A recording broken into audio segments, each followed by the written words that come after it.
Good evening. Hi. I am calling to order a meeting of the Concord Historical Commission on September 8th, 2022. First order of business is to call a roll call of those present from the Historical Commission.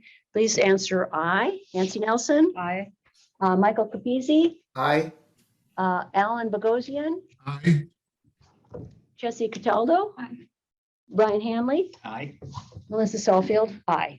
So that makes, we do have a quorum because we have four of the permanent members or full members on board. So the first order of business, first of all, I'd like to welcome, we do have some guests tonight as well, presenters as well as guests. So I just want to welcome them. But I'm moving on to the first order of business, which is the preservation awards. Really, this is just a little housekeeping, just to let you know that Anne and I met with Annette Bagley, who is sort of chairing this. A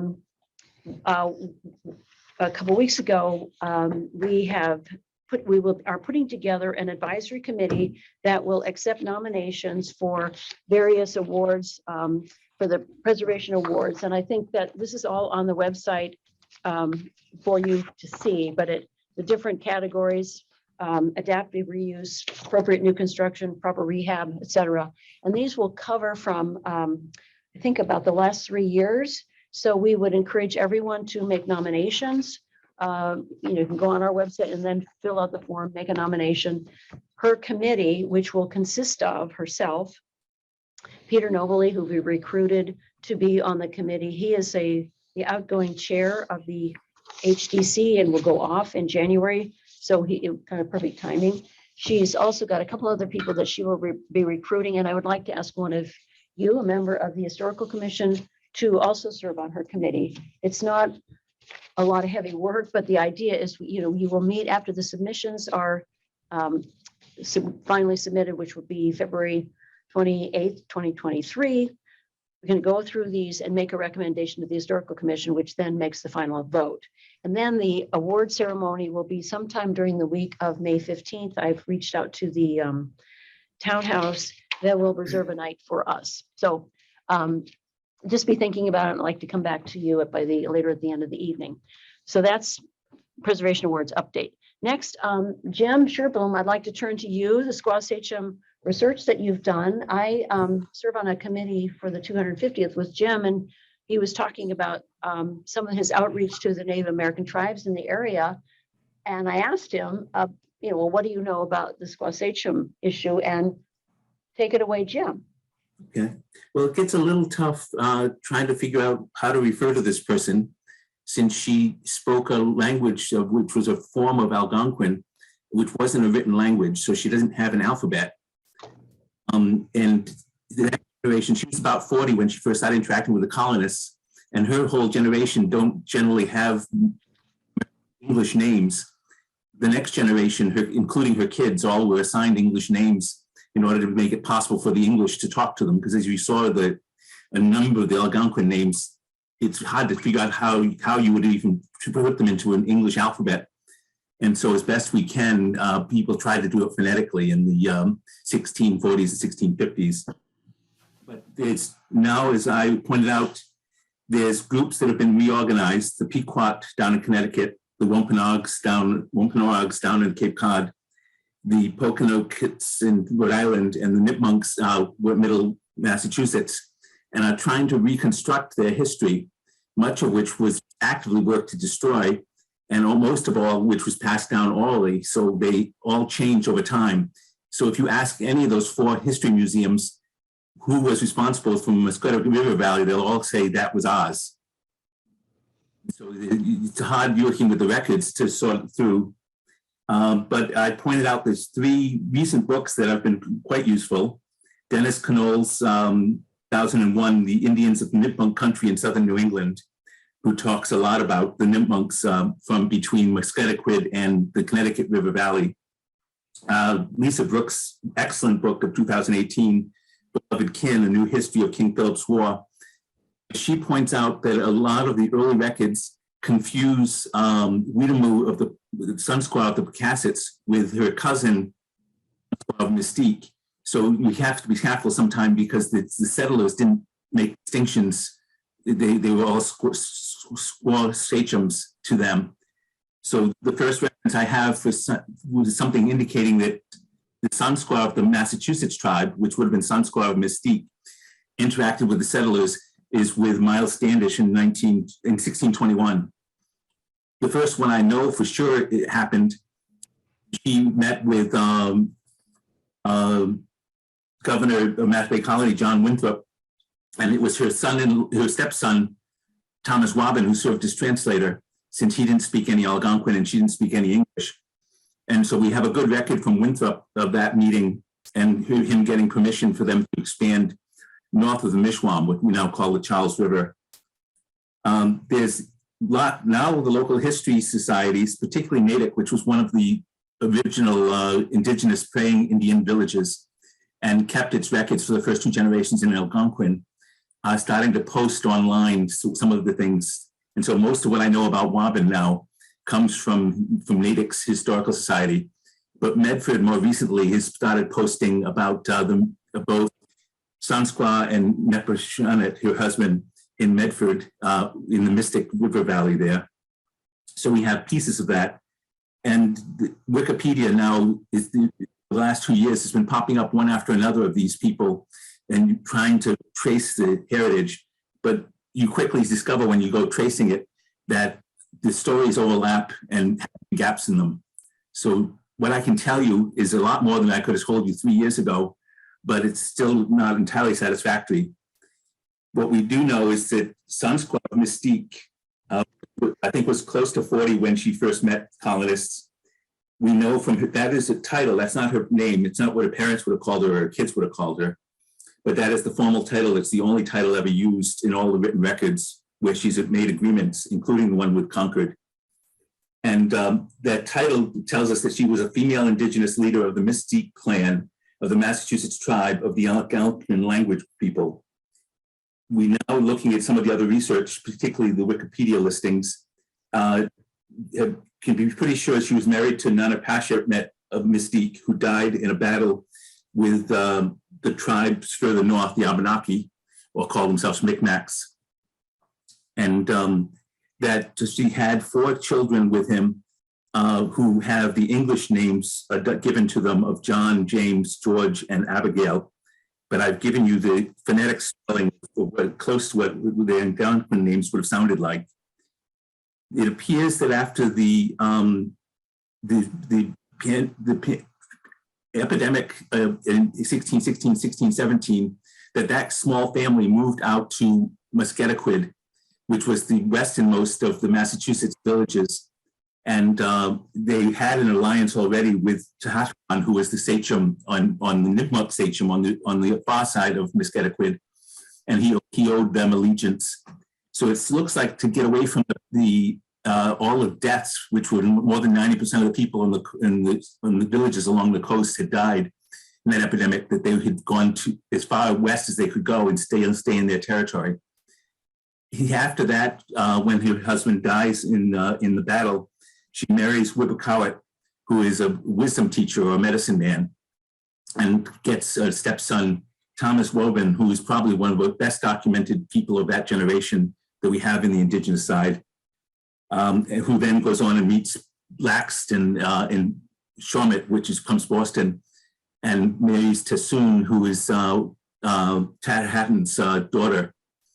So we have, in the next generation, at the time that the colonists came to settle Concord, these 20-somethings, John Tatahattan, Tassoon, and Thomas Wabben, who learn English and have much more interaction with them, which is why they need English names. And so we know a lot more about the next generation than we do from the founding generation of them.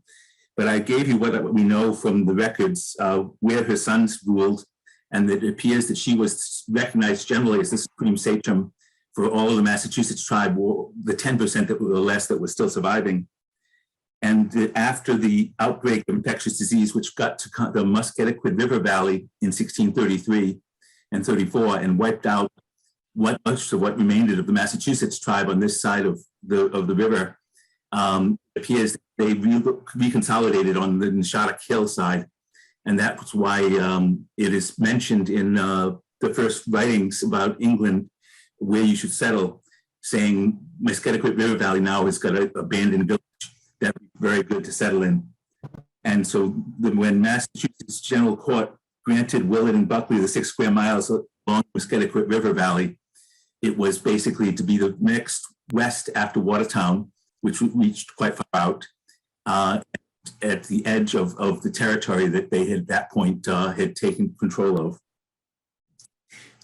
The name Sunsquaw is a reasonable approximation in English. What I think they heard when the Algonquin dialect said Sunsquaw, that they heard Squaw Sachem.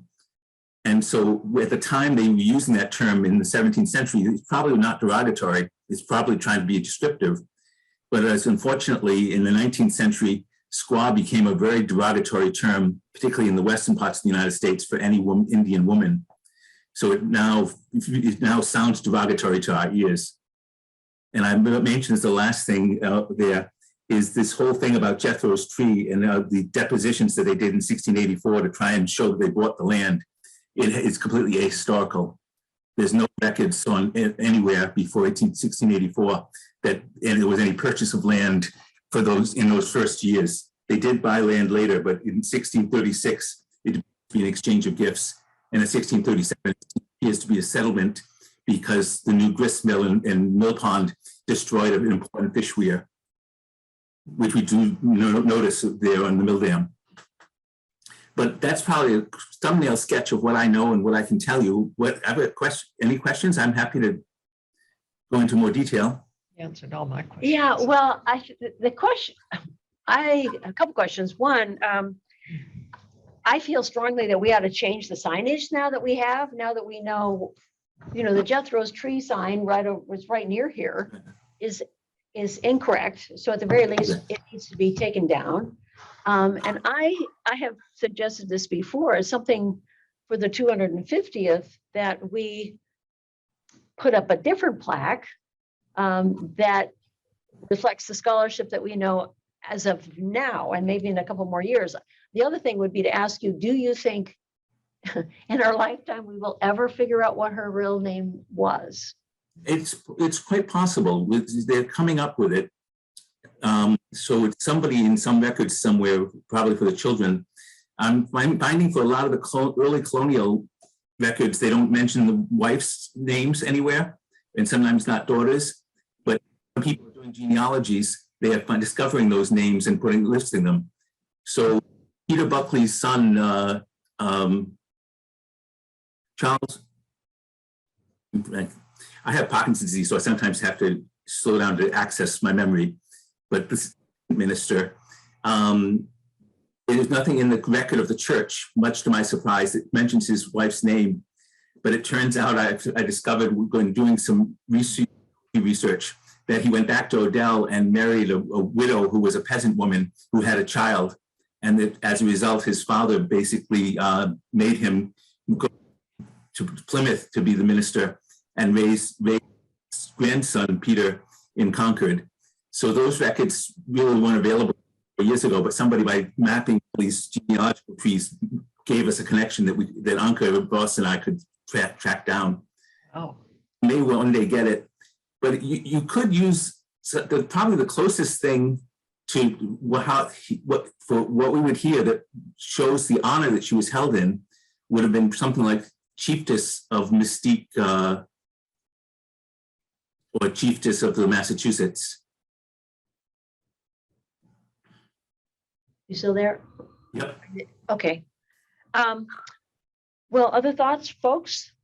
Hi, Kat. Yeah. So, Jim, I'm very interested to hear all this. My name is Kathy Angel, and I walk on that trail all the time, and have been very concerned with the name for a very long time, and was actually going to propose to the town that the name of the trail be renamed, and have been doing some research as well, and have been, before I approached the town, I wanted to have some native input, ideally Nipmuc, or possibly also Massachusetts. The Jim, I don't know if you also talked about the Pawtucket Confederation, which apparently doesn't really exist anymore. Right. I've had a hard time getting responses that have been particularly helpful, but I have heard of local Native women who've been called the S word derogatorily, and they don't even use the word anymore.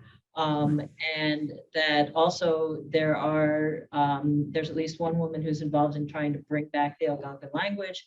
And so there's some controversy because this is sort of like, if you take away this name, is that taking away part of the language? Whereas meanwhile, my daughter happens to live in Alaska and actually represents Native American tribes. The Anchorage Daily News just now stated that they just took off 26 place names. They've taken that word off them as part of the federal effort. So like Jim, I've been unable to find her name. And of course, it reflects longstanding misogyny that her husbands both had names, her sons all had names, and she was only known by her title.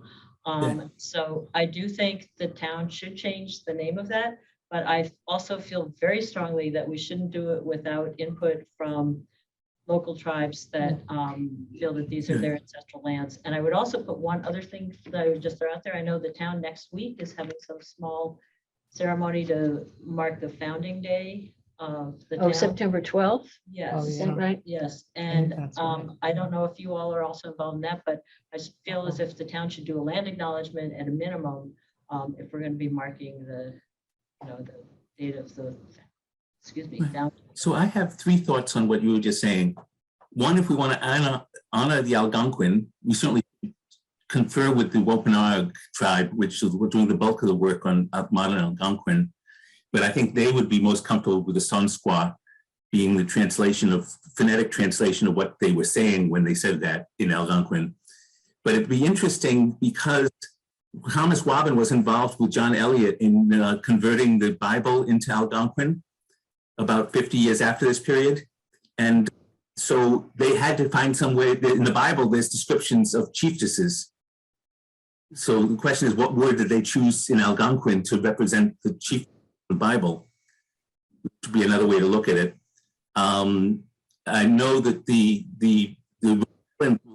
has chosen to, they don't like even chief anymore.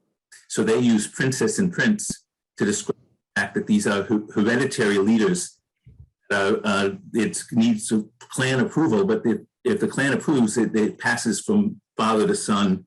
And if there's not a son, then husband to wife, which is what happened with Weedham Wolfcasset, who's we know a lot about because of King Philip's War. But I'm most comfortable with the Sonsqua name because of Lisa Brooks' research in her book, All Our Kin, where she spent a lot of time with the indigenous people to try and figure out what is the appropriate way to describe the other side of the story that hasn't been told yet. I certainly, I'll just add, I certainly think that's a good starting point, but I think that it's not up to us to decide what an appropriate name would be, since there are Nipmuc, as you said, in Natick and in Concord and Boston and all around. And so for us to decide now what's the appropriate name, I think we can certainly put suggestions out there, and those seem like good ones. But that I personally wouldn't presume to say that we who are not Native can decide what the right name would be without that kind of directive. This is where we started from. We're back there. If you ask these 4 different tribes, you'll get 4 different answers. But then at least you have their answers and not our answers. Correct. No, I don't disagree you should do it, but you have to create a process. It's a sensible process to arrive at something. It's easy to found a sign that's wrong. It's a lot harder to be sure what you're putting up is right. It'll stand the test of time. Jim or Kathy, do you have names of people that we can reach out to from the 4 tribes that you refer to? I can look them up. Unfortunately, the only Nipmuc who's been willing to respond to me tells me he doesn't know anything about history, that it was all destroyed. The only person in the Massachusetts tribe that has responded to me tells me that the Massachusetts didn't come this far west because the oral history she got was really about the coast. The group down in Rhode Island has been more communicative, but they're more distantly related to this whole process. And the best group who's done the most work is the Pequots, but they're way down in Connecticut, and so they don't really worry about Musquetaquid much. So I can give some contacts and we can reach out.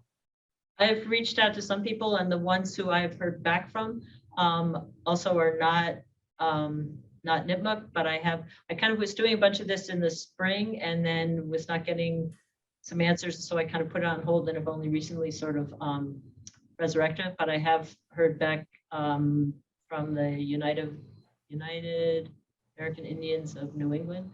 Yes. Who told me about the woman who I have information somewhere, the one who is involved in trying to reclaim the language. And there were some issues on Cape Cod where there was a town and it wasn't clear about the history of the name of an island there and stuff. Right, I've met her when she came up to Concord to speak at the Thoreau Society. And there's also a Micmac who lives in Bedford who's had some contact. I recently had lunch with a Indigenous scholar from the West Coast who's thinking about relocating to Amherst because he done a better job of putting together the history. So I gave him a copy of my first chapter of my manuscript that he's now reading to try and give me feedback on it of where I need to do more work. So it's not like there's one person we could go to and get an answer, but we do need to be sensitive to consult as many people as possible. And I also, I mean, I was just doing this as an individual, so I wasn't saying like I'm the town, so there might be partly like, who is this person? But the Massachusetts Center for Native American Awareness, I've also reached out to them and they are supportive of the name change, but they are also not Nipmuc. They're mostly Wampanoag, but not the Mashpee Wampanoag. But I could give you some names. Sounds like Jim could give you some names, and I'd be happy to keep trying to connect to other people, you know, to give. Well, I just think we just keep asking. Well, it seems like the scholarship is not nailed down yet. No. So I think Yeah. maybe another step would be to have an alternative name for that street that does not try to reproduce her first name. No, I mean, it could be something It could completely be different. something else related to Nishotic or the river or whatever. Yeah. And that is, I guess, a Marcia question. And then that's, Kathy, that's where you ran into a brick wall, right? Nobody knew how to change a street name, Well, even yeah, though so we I started calling around the town, and I will tell you, everybody disavows any responsibility for changing town names. But I did find some old minutes somewhere going back online where there was a street that was changed. There are also only 5 people who live on the street, so only 5 people have to change their stationery or whatever, which is There you yeah, go. it's not- Yeah, that's it's right. not like tons of businesses and stuff.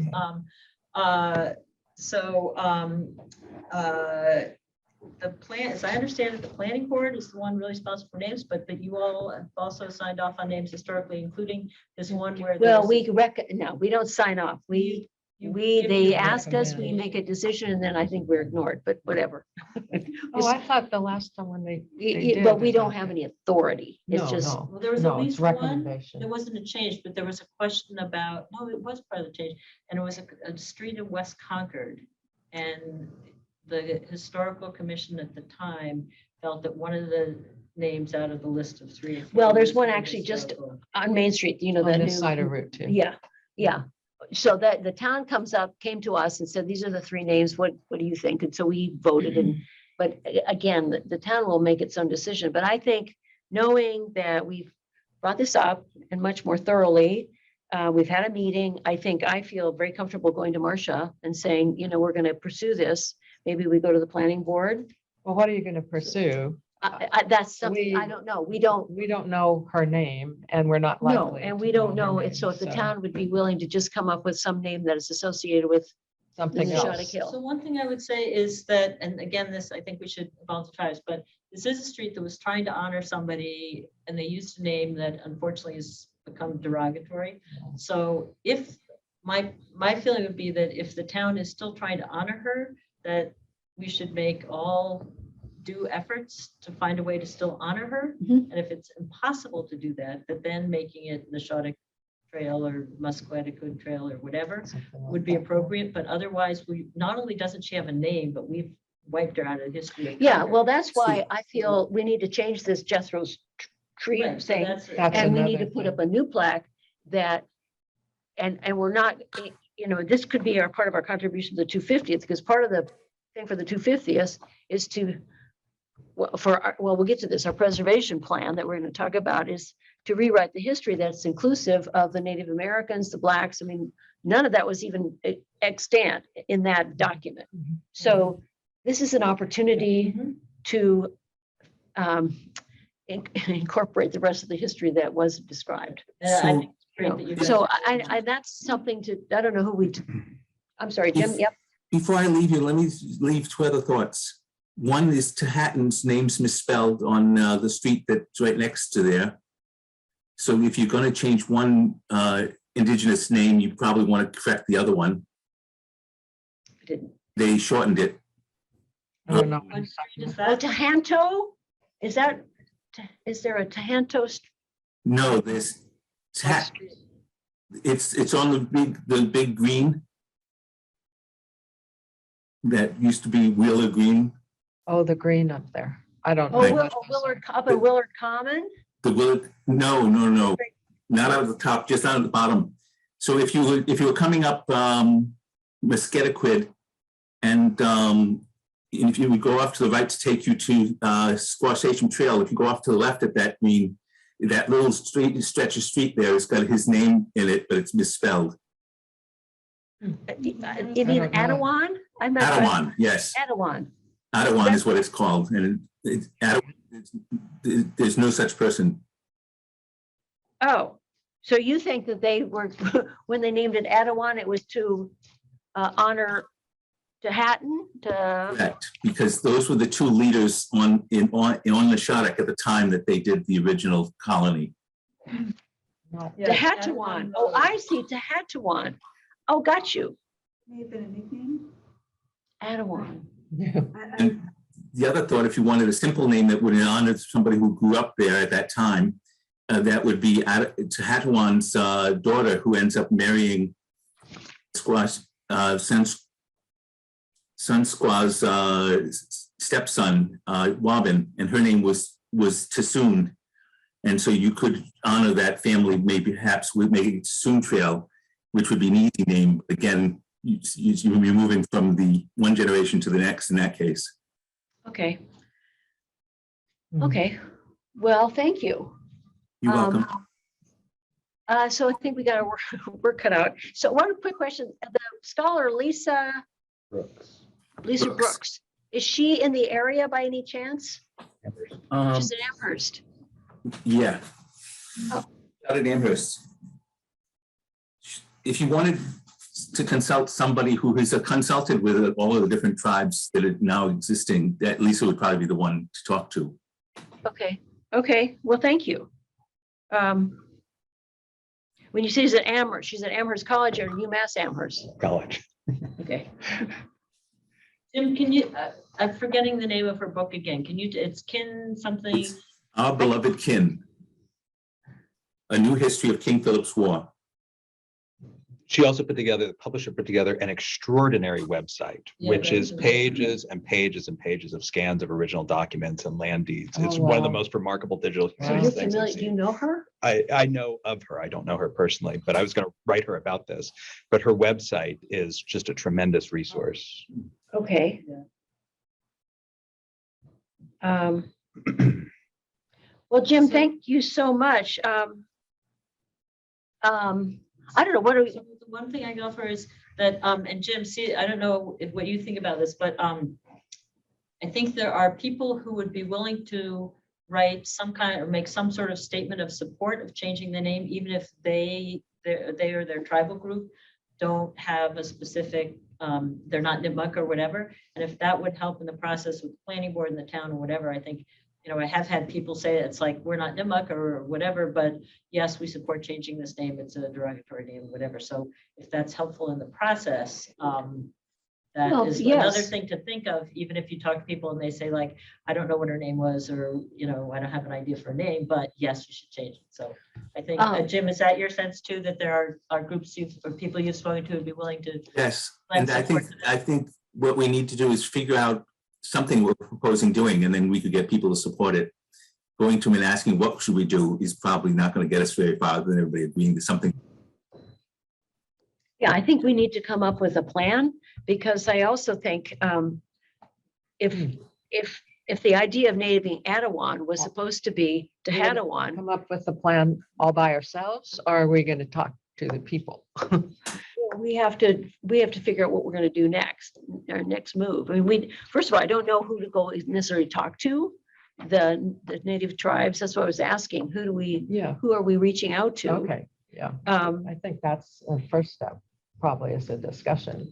Yeah, and I think Jim can give you some names and I can give you some names, and I can also keep trying to figure out names if those don't. yeah, because that's about the one street, but the other is Etowah. If that is inappropriate too, if in fact it was really supposed to have been I know named. nothing about it.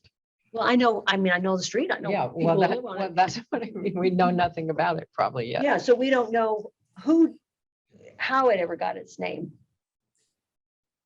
And that might be a harder thing to figure out. Yeah. So if you'd like, I can, especially if someone has contact information, I can reach out to Lisa Brooks and pose the question, since we have two streets that appear to be named to honor the indigenous people who were living on that hill when the settlers first came, but they're not appropriate names, is now what would be a good process to figure out an appropriate name? The other thing I noticed, Simone is on the line, and the National Park Service has a lot of contact with The native tribes, tribal yeah. nations. She might have some advice for us. Have you been listening to this, Simone? Yes, I have. Good evening, everybody. So the most contact that we've had, at least at the park level, has been with the Mashpee Wampanoag. David Whedon, who is their TIPO, Tribal Historic Preservation Officer, is who we've had the most contact with since I've been here. But our regional office and their tribal liaison has a much broader reach. So I am happy to make some inquiries to see if there might be some folks that you can connect with as you're exploring this. I would be very grateful. Because, thank you, because I do feel that we need to do this. I think we should do it under the auspices of the Historical Commission. Jim, you can reach out to Lisa Brooks, but I think we could do that as well. Perhaps Ryan, you could do that, There you professor to professor. You speak professor. go. That's right. We have our own language. A lot of them down that I didn't reach out, but the Concord Museum, when they. I've asked them, I think we are ahead of them. Yeah, because I was gonna say, the person who seemed to be advising them seemed a couple steps removed when I just. read Yeah, this so on. David Wood told me that his new assistant, who was away last week or 2 weeks ago or something, is a little bit more knowledgeable, but I actually think we are ahead of him. Yeah, He Reed admitted is it. wonderful, who is the new person there. It's just greater. But most of what she knows about the Concord indigenous people is I told her. Okay. Okay, so we have a little plan. So Simone will get us in touch with the regional office, proper people there. Ryan, you're going to track down Lisa Brooks. And I will ask Marcia, she will be happy to hear from us again about changing the street name, because I've already asked her about it before. It's one of those things. Got a And then- long list Yeah, I before know. December, Well, no, I think she's here till January. maybe. Thank you so much, Jim. Really appreciate this. You're quite welcome. I think So- this is the right thing to be doing, but I'm going to go jump back onto my other meeting. Okay, thank you. Bye. Bye. Thank you. Okay, so we have a little bit of a plan. And we have two projects. Well, we have several projects here. One is the street names for both of them, to explore the idea of a new plaque. But I don't think we have, enough Or something. information. Yeah, but at least to remove the one that's there, because it's wrong. And Yeah, removing or changing to something that doesn't get you into the whole controversy or. well, I mean, that's Vagueness just of an it. apocryphal Yeah, tale. it's just not Since right. it's an MHC plaque, does that require a separate, different process? I imagine it goes straight to the MHC. I don't know. right? I think, or in the cover of darkness, we can go out there and just. There No. is Yeah, I there's think- also a state Indian Commission. They were the ones most recently working on changing the Massachusetts flag. And so they would also be another group that I sort of didn't feel like I could directly reach out to them. But since that project, I'm sure they have work to do about what the new flag's going to be, but they just recently said, yes, the flag is going to be changed and whatever. Yeah, So two at a different state level, decisions. you could reach out to them, I would think. I Okay, think it's called I know it's a commission. Melissa, it looks like somebody has their hand up. I'm sorry. Oh, hi, Rod. Hello. I'm sorry. Hello.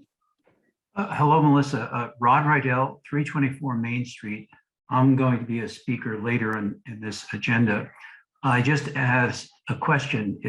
If the commission wishes to do something about the historical inaccuracies of these two streets and the Jethro Tull sign that could be put up within this year, something that could be done within this year, would the commission consider just a small sign that states something along the lines of the above information is being reviewed for historical accuracy, and several discrepancies have been identified.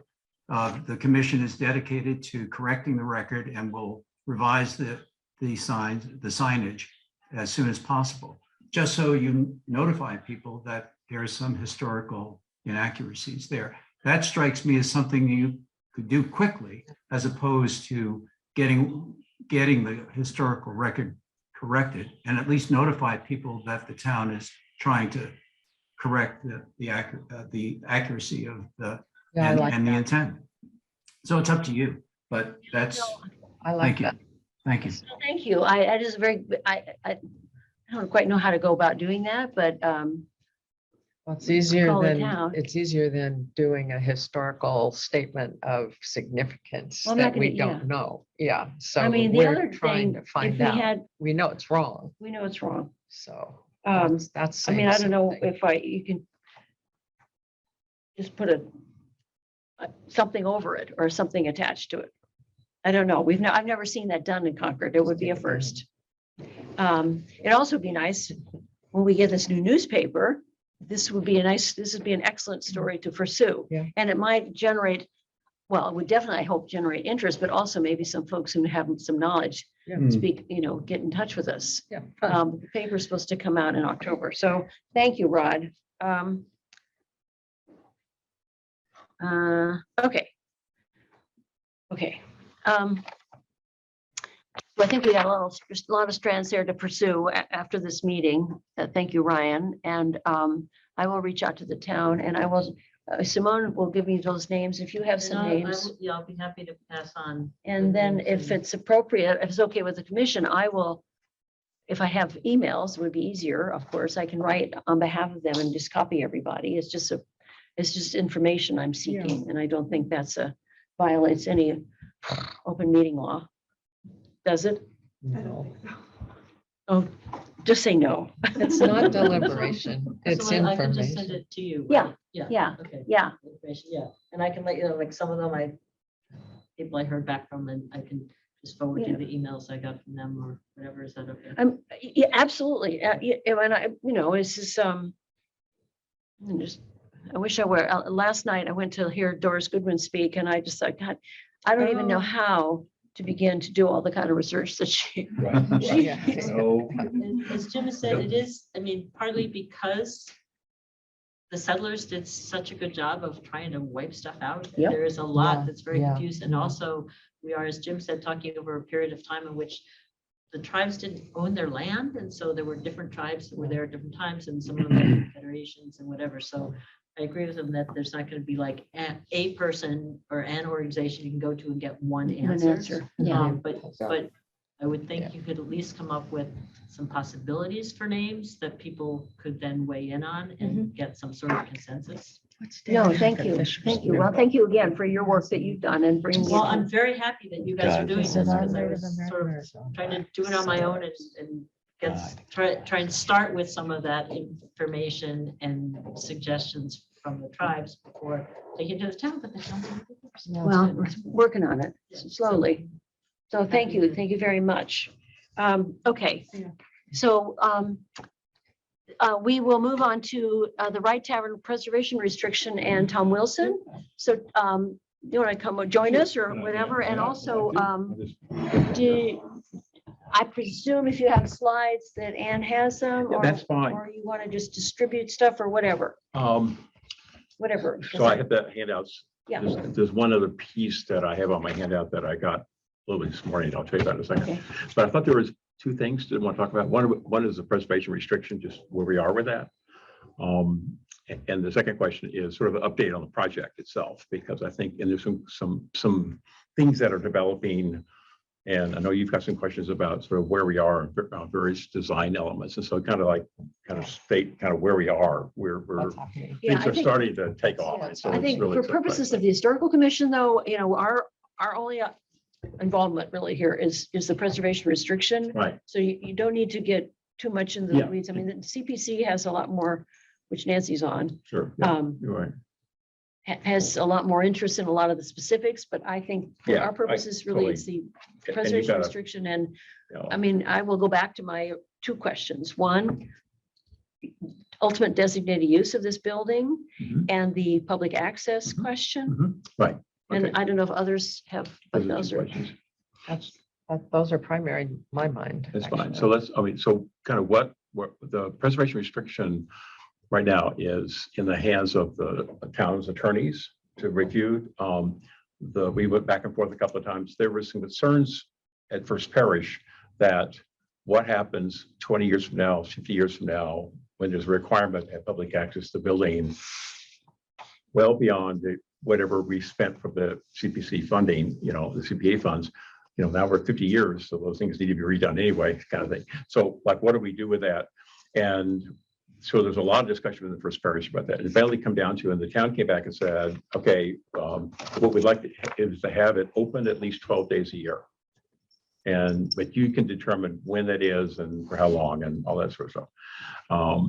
And so First Parish accepted that option. And then at the last minute realized that we can't really open it until 2024 because the building's is going to be under construction. So we wanted to add some more verbiage that says, you know, it won't be open until the renovations are completed, which are estimated to be October 2024. So that's where we stand with the. I with think the- there's a lot of question about the 12-day Yeah. minimum, a lot. Well, It came from an outdated building code that I'm not sure ever got pinned down. And it had to do with a permanently preserved status for a building. And I don't think it really impacts what we're trying to do you know, here. The building, of course, is always going to be a National Historic Right. Landmark, right, absolutely. 50 years or more. Right, than no, now. So exactly. the idea is to have that run with the property. Yeah, So that, I mean, I think you can understand 12 days. I mean, what does that mean? yeah, no, It's exactly, nothing. exactly, exactly. And an investment of over $500,000 by the people of Concord. today, So that's Yeah. just, I think you got to come But up with. you're not, that. you're not I getting. think, I know you're you not getting agree. pushback from I know us. you We said, agree yeah, with- that sounds fine. I know In you fact, agree. yeah, we Okay. first, and it went, you Gotcha. know, and we went before all the congregation, and we did a proposal, and it's virtually unanimous for the whole congregation. So, and they said what? yeah, yes, to the preservation restriction Yeah. statement, the whole thing. We didn't specify 12 days, 6 days, you know, we just sort of Oh, said, okay. we just agreed to a document of which that's included as part of the The deal. draft, but it's a draft still. No, it's ready to be finalized. I mean, we're waiting for, we're waiting for the Is it? town to Yeah. say it's okay, and then what we will do is sign it. We're ready to Yeah, go. that's Final my review, understanding, but final I'm, review. and I'm saying to you, Yeah. my Yeah. objection is 12 days. Yeah, So I think, well, and our intent is to have it be open year round, to answer your question, the other question. so it just, you know, I would like some language in there that specifies something that indicates that it is at least a portion of the building. I mean, well, It's only Well- going to be the first floor. the first floor, Right. which is for public access. Right. I mean, it says that. I mean, Well, I just thought it was, I didn't think it was Here. that clear. I don't have, so what the PR says at this point, and this is, we're responding to town council's suggestions for the time for the deal, but it's, But town council is still working on that and hopefully taking into Yeah. account the opinions I of mean, the that two doesn't- commission, the committee and the commission that need to approve. I mean, it says the main floor of the building will be open to the general. What? That's what the conversation is tonight, is to hash out the disagreements and try to come up with something. Okay, and has it been cleared up about CPC's role in approving the PR as stated in the grant agreement that I think's been signed? yeah, you need to, I mean, Right, I don't have an answer for you. tonight. Okay. so, and, you know, the issue was, but no less than 12 days, it was, you know, the main floor will be open to the general public on days at times set by the grantor, but no less than 12 days per year. Grantor may allow from time to time administrative storage and other uses of the other floors, including lease the building. And we added an element that's currently, we haven't gotten a feedback from, you know, affirmation of that. The grantor, we're currently undertaking restrictions, restorations of the project of the building. Public access, and public access to the building will not likely be allowed until completion of the renovation project, estimated to be in October 2024. That seems fine. I mean, you don't Yep. want to open it if it's not done. Yeah, right. Well, that's fine. That but part of it's fine. That's Yeah. still a problem, but the grantor is you guys. So Yeah. you determine how much is public access, but no less than 12 days. I don't know. I just would like a little bit more language in there that says that, that indicates it will be open. During the visitation season for some Well, hours. Your idea is to have it open more yeah, anyway. absolutely, during the season. absolutely. I mean, the whole business model So the is, season is kind of April 19th to right, what? right, I right. don't know, Halloween. or even before then, and maybe even after. So, If we were to say, I mean, I'd be just curious to see if there would be an objection if we were just to change the number 12 to say 200. right. Well, the problem with that is that 50 years from now, can the church continue to manage that? I don't, I have a hard time, because this is a forever statement for having something that's open, you know, year round, essentially. I don't, you know, I don't know. I can't speak for the future. I'm just like, I'm hesitating to say something that says it's wide open. I mean, our intent is, and that's exactly what everybody knows that what we're trying to do is open it to the public and do all the things we've been talking about doing. So, Can't you just say PR something? get amended Hmm? to but this is what the, preservation restrictions ever get amended? I mean, why can't, in 50 years, can't the groups Periodic come back review. together? I'm and- sure it would, I'm sure it could. I mean, that would Okay, I be, mean, that was kind if of it's the, not financially, So if Possible in the 50 years. building becomes financially infeasible, Right. then you might sell it. right.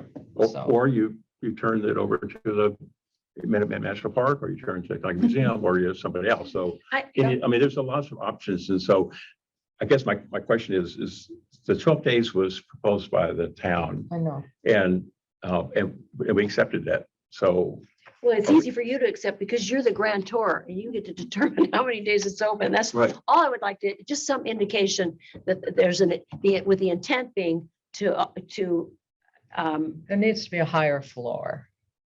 And maybe there are how many weekends in the season? I had this figured out.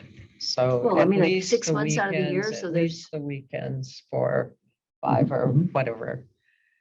What is April, May, June, July, August, September, October, November, just so eight months. times 2 16. days. 16 weekends, so it's 16, 32 days. Saturday and Sunday, is that what you're saying? Is that what you're saying? I mean, something like that.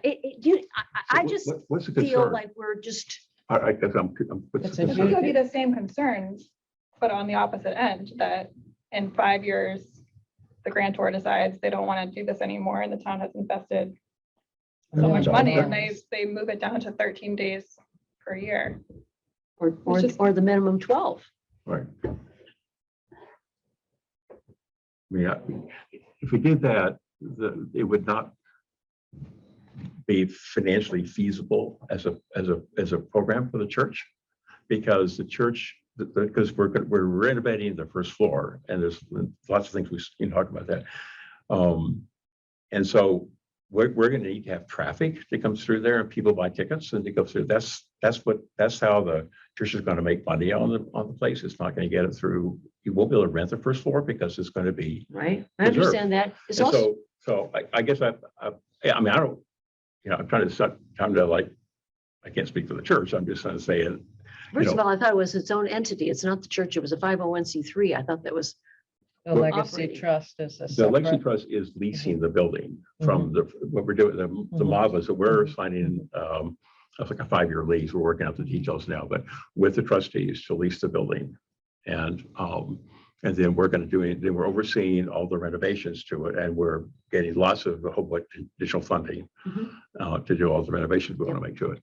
And so then we had set it up to be open and do all the things we talked about doing, she'll know about, but so like, I don't have any personal problems with what you're saying. I just can't speak for the church that says, would that be acceptable? I mean, if you want to make change to this thing, then it'll mean well, I'll I have to go point back out, to this the. is the same thing we said last month. We said the same thing, that, I think this is a little bit a question of us getting together with the town. what do you mean? Well, the town, as Tom said, the town suggested 12 days. We didn't really support We that. objected last month. Well, I This is know, not but it's new. between maybe entities in the town. And I think it's CPC in also, the CPC also has concerns about such a low floor. So is that the problem? Is that you think it's too low floor? Oh, yeah, Yeah. because Okay, I we mean, expect, yeah. we expect To be open, all year, CPC, yeah, we expect to see another request for funding from CPA funds. Right.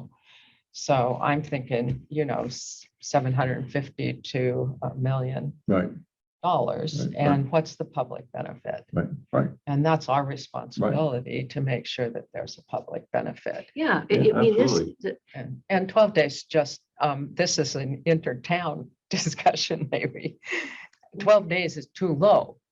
So what's the story on where the 12 days comes from?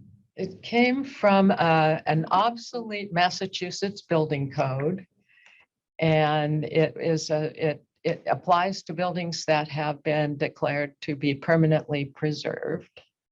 And then you get certain tax breaks. But you have to have a minimum of 12 days of public access in order to get those tax breaks, as I understand. Tax breaks.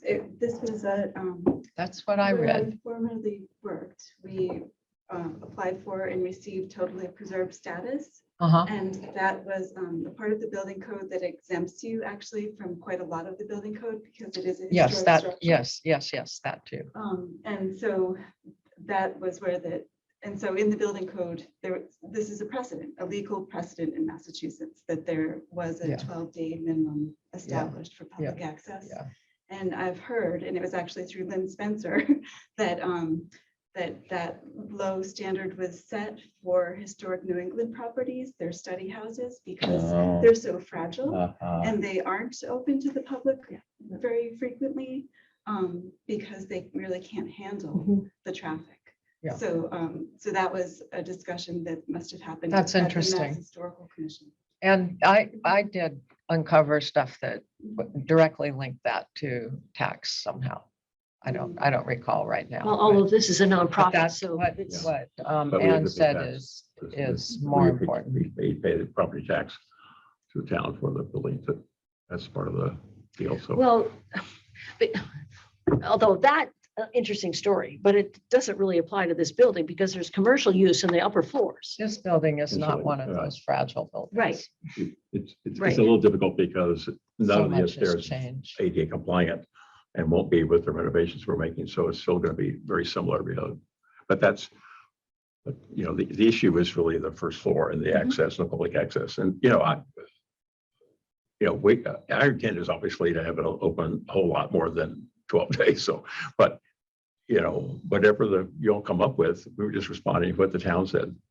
That's a question to ask town council, maybe. How can we protect the public interest and access? Why don't you suggest a number? I mean, I'm why- sorry? Why don't you suggest a number? I mean, 32. Well, we did, we so- came up with 32. If that's the idea that eight months of the year is kind of the season of visiting Concord, commencing with April. And many historic houses are closed in the And winter. visitor centers are closed during the winter. So April through Responsibly. October being the leaf peeping season Mhm. is 8 months.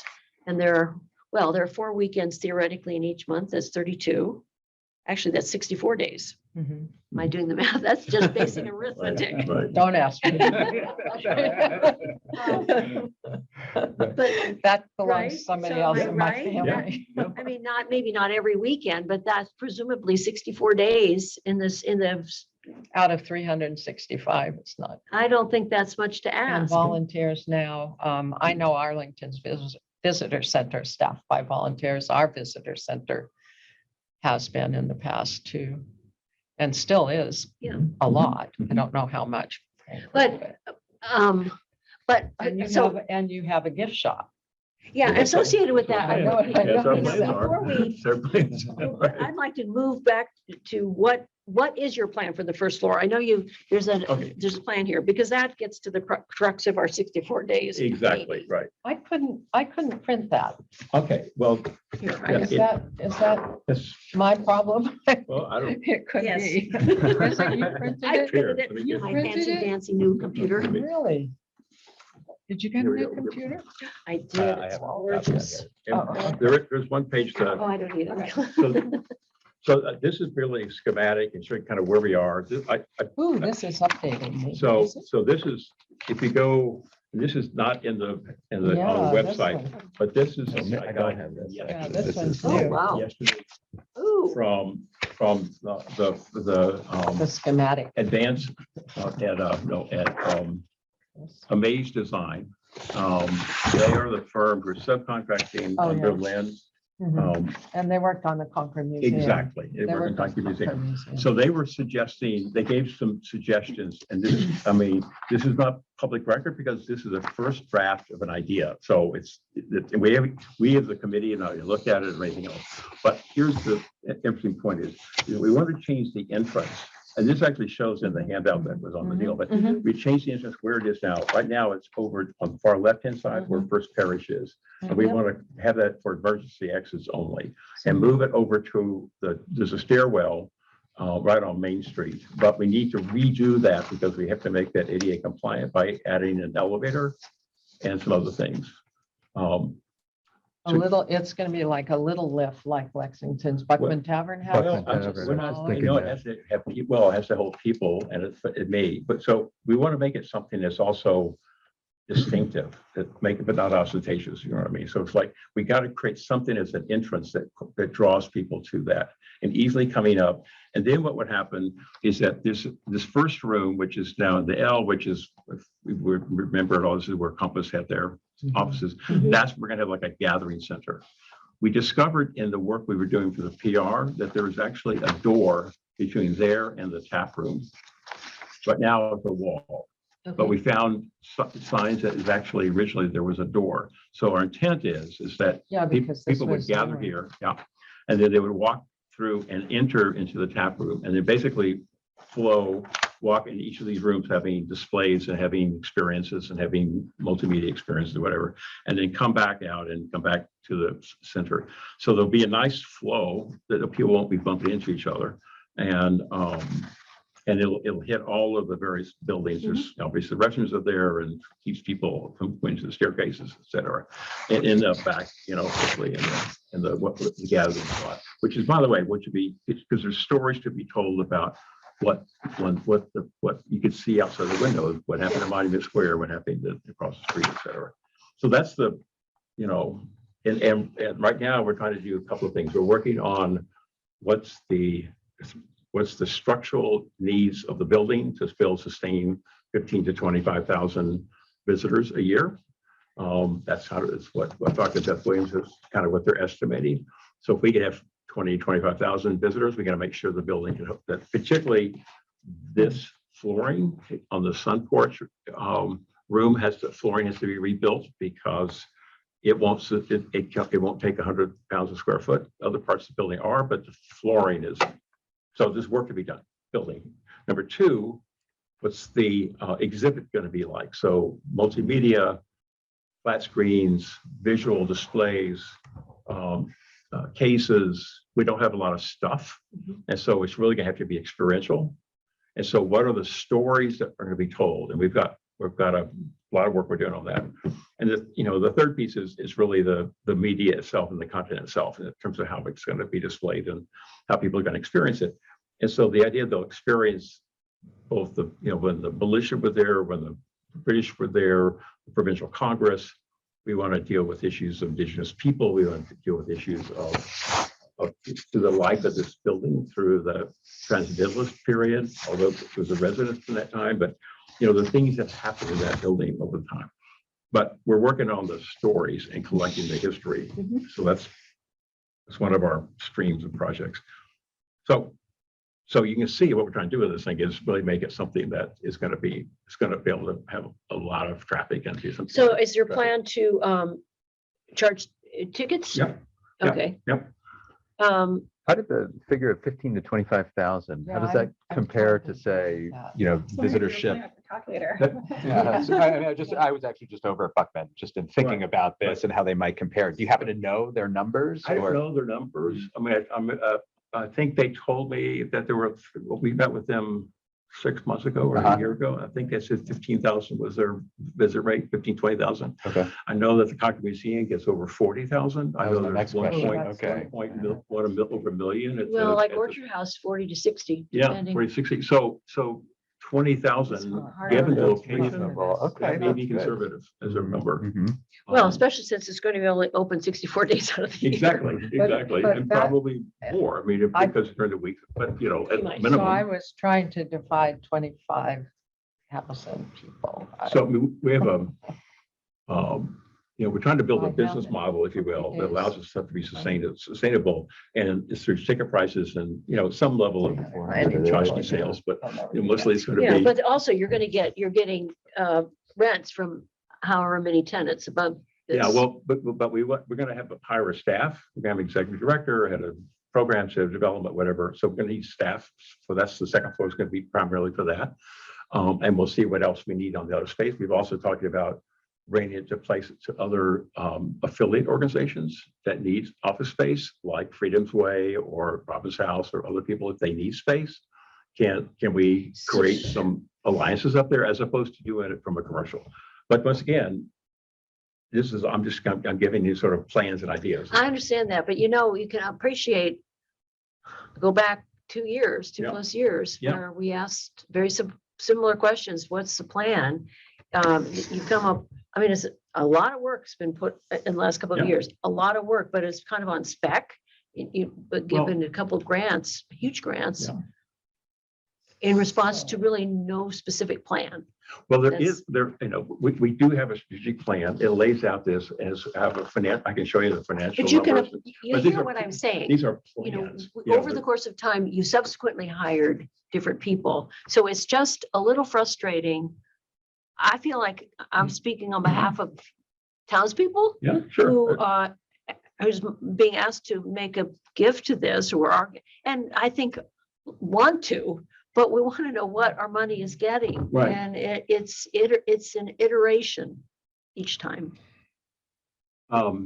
It depends on what your perspective, but yeah, I saw, so we started with a vision, we built a strategy, we've laid out a plan.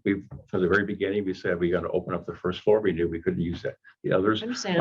We are working on developing what are the stories that need to be. It's like creating a new business, it's in the mind of the people who are sharing the ideas of what we're creating. I can't be more definitive because it's not. I don't know, have you provided, I think the grant agreement says that, you're supposed to provide contracts. Right, yeah. Before you get reimbursements, Yeah, or Yeah.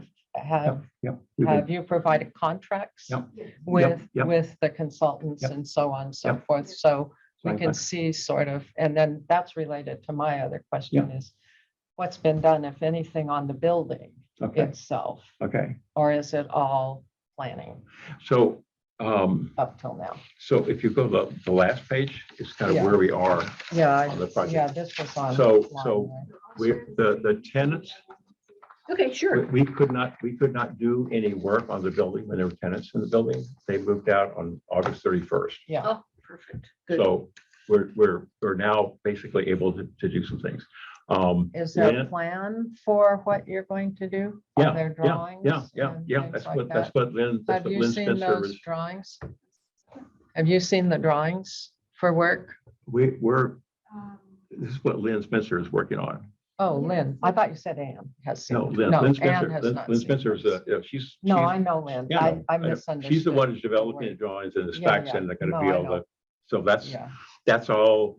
And the one thing that she recently shared with us, it was we did a new structures report because the last one was done in 2019. Mhm. We went through and did an examination once again of everything in the building, of what needs to be worked on and setting priorities right now about what needs to happen when for us to be able to fit with the renovations we're making to the place. Second thing is the dealing with the roof. She came up with an alternative that was really much more attractive than either of the two alternatives ahead of that, which is basically we're going to be able to repair the roof by working in the attic part. This is the part that's not accessible easily, and definite rafters down. There comes some beams down the side, but basically those will be hidden within the walls just to structure to be the building.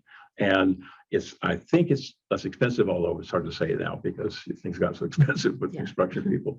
But the point is that we found a solution to that. It's going to be less, it's not going to affect that third floor where Mhm. Lynn says, and I really agree with her, is that that third floor is the least, it's the most original of any place in the Yes, building. yes, I've been saying that for a few years. We've got a good friend and Yes. so we wanted so the solution is less, does less harm to that. So the And steel Larry Sorley beams, with the the steel beams are out? And Larry Sorley has been involved in that, and he's on board with what the Oh, he's changes are seen gonna the be. new Lynn's plan? Yeah, is the Yeah. new HSR available? Is that publicly available? I guess we can. I mean, I need to talk to Lynn because I wonder if she's the one, the structure report. Yeah. Yeah. Yeah, I assume once again, I want to take the lead from her because she's the expert on this stuff. So no reason why we couldn't make it available to you all to show what's going on. That'd be great. Yeah. And also the plans related to what we're going to do is the roofing, because I know it's an area that you're really interested in that once again, to see what that plan is to address. I've just seen them, the drawings, and the designs of that, and they're probably finalizing that so that they can get it out to bidders. They give us contracts, give us agreements, and we need contracts, and we're on our way. Oh, so they're ready to bid. Yeah, we're working on we're sort of doing this thing in the stages related to the structural priorities, what's needed for the exhibit design people, and what's going to be needed for the new entrance. Yeah. The new entrance is going to be a big deal. Yeah. It's going to be an Yeah. expensive deal. Yeah. So just I can orientate myself. Yeah. This, this is, the church is over here now. No, church is over there. Well, but this is the old That's the entrance. old front door. Well, like that. So the church is over here. That's menus. That's Lexington Road Right. where Here. your left hand is. Yeah. That's the front This would be door. like the That's circle. not the entrance. Okay. So, but the new entrance is going to be over here. though. Right, off of Monument, off of Main Monument, so Street. Monument off of- Street, not this is Main Street over here. Yeah. Okay. By So if the you- by the circle. Right now, there's a little shed. Well, Yes, it's yeah. very small right now, and so we need to wait, and we have to go by the HDC and all that stuff. So we've got Yeah, you think we're miles tough. to go, but I know, we're miles to go. We're asleep I with was it. going to say, is that going to obscure the view of the bake shop door? There's that extraordinary, the best door in Concord is the Right, one the one that's that's right doing here. it down here. Yeah. That's right. Well, we're not So sure what to do with that. Probably, yes. Because right now it's below, most of it's Below grade, yeah. below grade because they're raised. The road used to be down there, right? Exactly. Right. And so, there's some thought that, can we use that door someplace else? Can we do, because it's a gem, everybody knows that. Yeah. So, or could we somehow, showcase it in a way, if you think about what you do with this space right here, in terms of the landscaping, right now it looks like crap, so can we do some landscaping and also have places where people can be out here to congregate, to enter? We have also a landscape designer we brought on board, at least Lynn has, to look at, what we want to, generating ideas. Right now we're generating ideas that will and tie this whole thing together. So we're, if you think about this plan, this is about where we are. And it kind of says what we're about ready to witness as a launch. The deadline is where we are right now. And we've got all these things that are currently being planned, being developed, and then needs to be contracted out and blah, blah, blah, blah, blah. So what you want from us is to say, yes, we bless the preservation restriction, right? Yeah, exactly. I mean, we need to move that forward because the CPC needs it. We want to get that kind of off to the So historic commission, Mass Historic Commission too, so. This is something that has to involve CPC. Because if the grant agreement still says what the last thing was I saw, they have to approve the preservation restriction too. And we should maybe be in sync. when are you And guys? I don't know then what, Typically the historical commission is the one who holds the preservation restrictions. that's fine. And that's what's said. Right, so, and you were the ones with the expertise in history and historic preservation, whereas they are. Well, not. some of us, Right, well, not and- everybody. Right. But, so as I mentioned at the last CPC meeting, you would think that they would defer to the historical commission. But I think they would want to be informed because of the expenditure and the plan for public access. So I think they'll be more interested in plan, the public interest aspect of it. They're not going to get into the architectural. I'm not going to get into the architecture. I don't think anybody here is going to get into the Well, architectural. So I don't remember when your next meeting is, but I have no objection to the preservation restriction, except for I'd like to put in the 64 days as a minimum. Some statement that puts Maybe a we little should bit more just do pressure on the grantor to Open to public. keep it open Right. rather than the 12 Right. days. And I don't know, 64 may be too many. I don't know. But I don't think so. our calculation was, the Yeah. 8-month season, Right. weekends, Yeah. something like that. Right. So somebody do the math. I just did. 8 months. That checks times out. two, 16 4 days. weekends times 2. Right. So, I got an A in math in high school. I got 390 people a day if it's 25,000. That's a At lot any of rate, people. for so that little place. that's, Yeah. otherwise, I think I personally think the preservation restriction seems Yeah. fine. And Yeah. That was my big concern, and I don't know, Chelsea said, I agree with you. yeah, had something in, yeah. We haven't heard anything from Sorry, Michael. Michael or I believe Alan. it's babbling away. Alan has his hand up. Alan?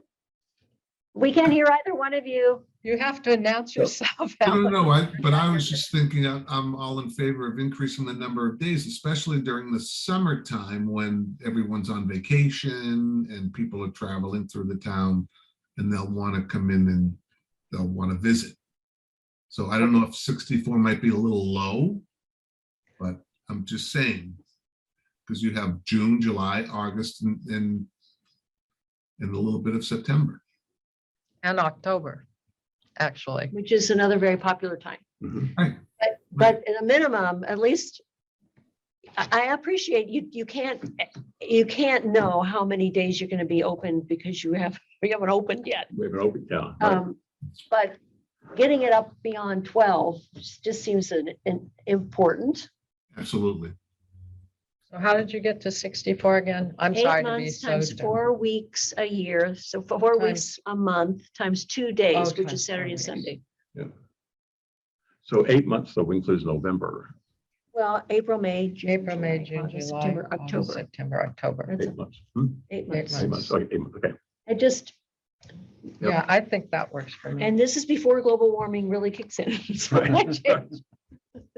Quick. That works for me. I mean, if that seems reasonable, Michael, I'm sorry, you. I don't want to revisit all the dialogue that's gone on over the last couple of years. I have one thing that frustrates me, but I'm going to say it and then get it off the table. Number one, first of all, we cannot visualize the town of Concord without the Wright Tavern, whether it has public access or not. Right. The Wright Tavern contributes significantly to this community and as to why people come to this community. Because when you go to that Rotary, if you didn't know about the Wright Tavern, you learn about it. And when you see it there, both strategically and physically and psychologically and everything else, it's very important to our community. Having said that, the church does own it, which is wonderful. The fact that it's been saved the last, several centuries is magnificent. And the fact that they're looking for funds and the town is willing to give them funds gives the town. Now, as we both know, Melissa, having worked at Boston City Hall, we gave zillions of dollars to everybody to save everything without anybody asking, we need public access or we need an easement or we need anything else. We're looking to save and place structures on the National Register. Here's a structure that's historically significant and has historical relevance.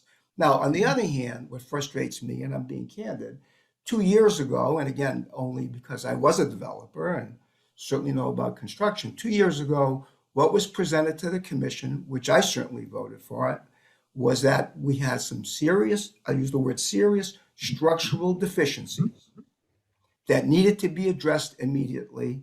And someone was looking for $250,000, which obviously made sense. And everybody was an advocate for it. 2 years goes by, there wasn't any structural work done, and you had tenants in there for the 2 years. So whoever said there were serious structural issues and left tenants in there for 2 years never made sense to me. Now, you and I met for coffee, as I remember, for a couple of hours, and we talked about lots of things. But and the fact that you're coming to the town, I think the town should give you whatever you need to preserve that structure. I also think that there should be, and I know your mission is predicated on our discussion, and certainly what I see here on this particular master plan, although it shouldn't have taken 2 years to come up with a master plan, but we'll put that to the left, is that the tenants are now leaving, which is great, and now that gives us the window. And I do think that the fact that you're getting at minimum $500,000, it looks like at the moment, or maybe up to $1 million, gives the town, okay, we're going to preserve the structure, which in itself is a miracle. But I'm going to go a step further. It gives somebody, Melissa, Nancy, everybody, all the historical, advocates, an opportunity. Okay, and I feel, and I just meeting with you and your associate, I know you want it open to the public. And it sounds like you're heading there. But it seems to me that Melissa's right and Nancy's right.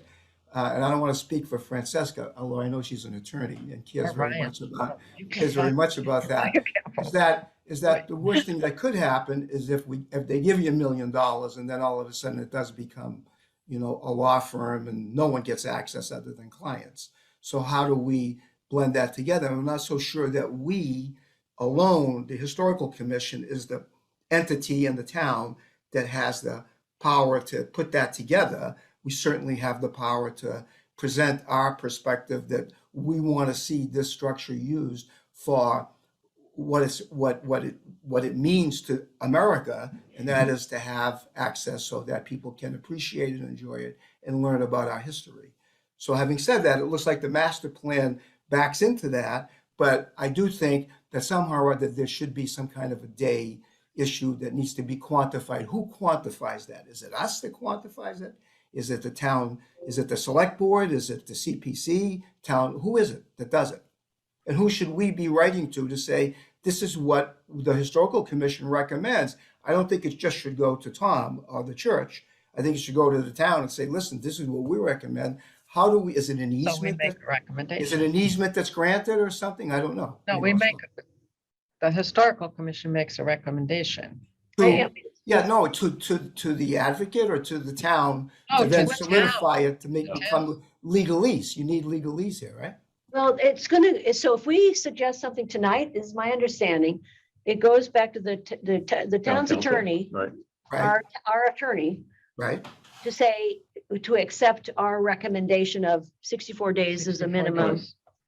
or something else. That 64 sounds days great. makes sense to me. Is that acceptable to the, Tom?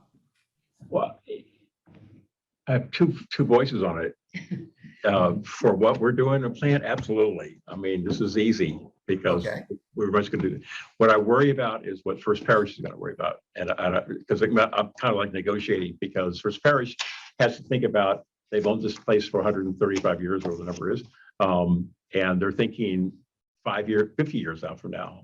You know, the issue would be that if for some reason this turns out not to be, we get 5,000 visitors or 1,000 visitors, and we don't get the visitors, or it's something Yeah, else no. that happens, then the church is stuck with having to sort of, what do you do with that, and having to keep it open Sure. 64 days So- and not have coverage for it. So I'm worried about the church. worrying So about it, how do but we, on the other how hand, do we you know, come for up me, with a vote this personally, I evening? go, yeah, Um, it's a no-brainer. So how do we come up with a vote this evening if you don't know if the church will go along with it? That's not what we should be. Yeah, no, it's I'm not. not- and You know, I- I'm I not think worried about that. I also am it's- not worried about 50 years from now, because, you can come back and revisit this. That's- The that's other true. thing, you said that the tenants above, which I think is very laudatory, that you wanted to maybe Freedom's Way or some other kind of complementary Right. nonprofit, but you could also rent it to a for-profit and charge them. Right, I think Right. you're responsible for figuring out a way to Yes. manage this. exactly. And that is not the problem of the historical commission. And I Our agree. problem is to try to protect the resource and the town's interest. Well, and determine what's the level of public access you think is appropriate relative to the funding that the town's providing, and also and to Michael's point, the importance of this building. Michael, Alan, or Alan, I'm sorry, Alan, Nope, nope. It's just the You- cursor. your hand's still up. Oh, no, Sorry. no. It's the cursor. That's a cursor. Yeah. That's Anne's It is? cursor. Now take your hand down. Yeah, it's Anne's cursor. It says little hand oh, it's Anne's cursor. on her computer. No, I think it's Alan's. Alan, you got your hand up. Did you know I that? do? No. I don't see it. There you Oh, go. I see it No, now. now it's up. Oh, well, Thank whose you, hand Dawn. was that? Whatever. Anyway, Is it time for Michael, did you motion? have, I'm sorry, we do need to move on, but Yes, I know. So how do we leave it right now? I could make a motion. Nancy, please do. I think could so. make a motion that we change the minimum number of open days to 64. Did I get that right? 64. And I I would second second that.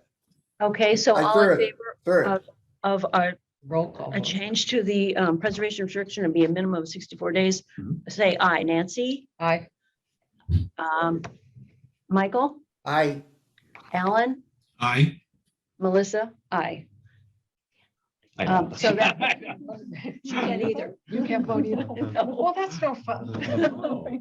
All So right. that's our recommendation. Okay, okay. That's- So what happens now?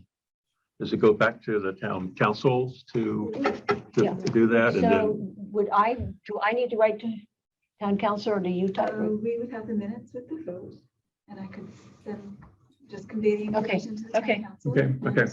And then then- you'll talk to your council, and I'm sure they'll figure something out. Yeah, It is possible to thank you. undo a restriction, at least a conservation restriction. I know of one that comes to mind, so I'm sure preservation restrictions can be modified so, in so 50 years. in 50 years. Okay. Wait, Somebody will that- figure out a way to I do would think that. so. I would think so. That was- Surely they but It's a contract, so I would be shocked if you couldn't Yeah. amend it. Any contract can be You could changed. figure out a way That's very around. true. Yeah. That's very true.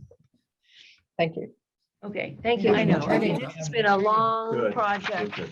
Thank you And well, for it's your more to patience. come. And we'll be looking More to come. at. I heard that.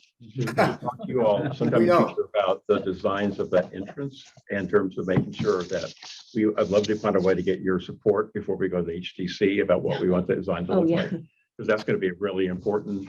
It's Yeah. going to be a pivotal thing of what we're trying to do here. By that point in time, also, we'll know more about what the flow is going to look like, more what the building's going to look like. We'll have a lot more of the actual, to your point, Nancy, actual plans in place. And so we'll be able to show that to you, but I'm just kind of like That's why Ann Exactly. Spencer and people like Ann and Yeah. Larry Sorley are going to Right. be very Yeah, important to you at exactly. the And that's HDC. what we got. Yeah, Yeah. Okay, I'm glad so- to hear he's still involved. Oh, yeah. I've corresponded with him a bunch of times too. Larry and I are going to be by next Friday, actually, to go tour some of the other buildings. Sexton Doug is going to take us through a couple of the Oh, buildings. good. Oh, Oh, that's good. great. Oh, Oh, So nice. I think we're going to move along Yeah, because, and thank I'd you. like to kind of reorganize the agenda a little bit to ask Rod Rydell from the Cemetery Committee. I'm sorry you're still there. I'm sorry, this is a chatty evening. Hi, Rod. I mean, I don't think there's any problem. I'm quite prepared to write a letter on behalf of, everybody, but I would appreciate if you want to explain some of the work that is being done. And I know you are looking for a supporting letter from us for your CPC application. Well, first of all, I want to thank you and I want to thank all the members for inviting me to speak on behalf of the Cemetery Committee this evening and a grant proposal that we are preparing for CPA funding, which we will submit a week from tomorrow. So thank you very, very much. And I especially thank you for having a Zoom connection. My personal circumstances are such that I have my mom now living with me. And this is great. I was able to get her into bed and still attend the meeting. So thank you. This is fantastic. Thank you very much. We have prepared a grant proposal that initiates the reconstruction of all three Concord cemeteries infrastructures. We're starting with the stone structures, the stone walls and the stone structures. We will proceed to the metal structures, and then we'll go to the most difficult, which is the landscape structures. This will take probably well over a decade to achieve, and I anticipate that the landscape will be the most challenging. That's to put this context in place for you. We come to you tonight with our initial proposal, which originated with the Cemetery Committee's master plan, which dates back to 2018. So here it is, 4 years from the time that the previous Cemetery Committee made the decision that this infrastructure was important to the point now where we feel we have enough information that we can go and ask for money. And we're only asking for half the money that we need at this time. The grant proposal is for $685,800. We're asking CPC for $340,000, and we will provide matching funds from various funding sources available to the cemetery. That's the first point. The second point is that we will repair or restore every stone structure that requires it in the old Hill burying ground and the South burying ground, and all of the stone walls and stone structures that are considered in poor condition in Sleepy Hollow Cemetery in this initial funding. We hope to have all of these repairs and restorations complete in time for our anniversary celebration in several years. And that's why the timing is important right now. We'd like to have this all done in time for the town's next celebration. In subsequent years, we will find money, either from the town or from other sources in the state or nationally, to complete the repair of the stone walls. In our application, which we sent to the committee, we identify all of the structures and stone walls that are going to be repaired, those in the center of town, and those in Sleepy Hollow Cemetery. I'm happy to answer any questions about those details of which and why those stone structures need repair. Happy to answer that if you have those questions. And that's pretty much the proposal. We've addressed all of the concerns from the CPC in terms of all the checklist items that they've requested. I'm just speaking on behalf of the Cemetery Committee. I've worked closely with the town department, Aaron McLovov and Tish Hopkins, who have been absolutely fantastic people to collaborate with. And my role in the cemetery committee is to, I'm really focusing on restoring the infrastructure of our 3 cemeteries and getting it to the point where we can do preventative maintenance on an ongoing basis, and instead of having to constantly do emergency repairs. So that's the presentation. And again, I'm very, very grateful for your time. And I swore I better be quick and brief so that you can get to the rest of your agenda. But yes, certainly. I just would like to ask you to repeat what you said at the very first in terms of what was going to be accomplished with the $340-something thousand from CPC Certainly. this year. It was to repair every structure, every monument.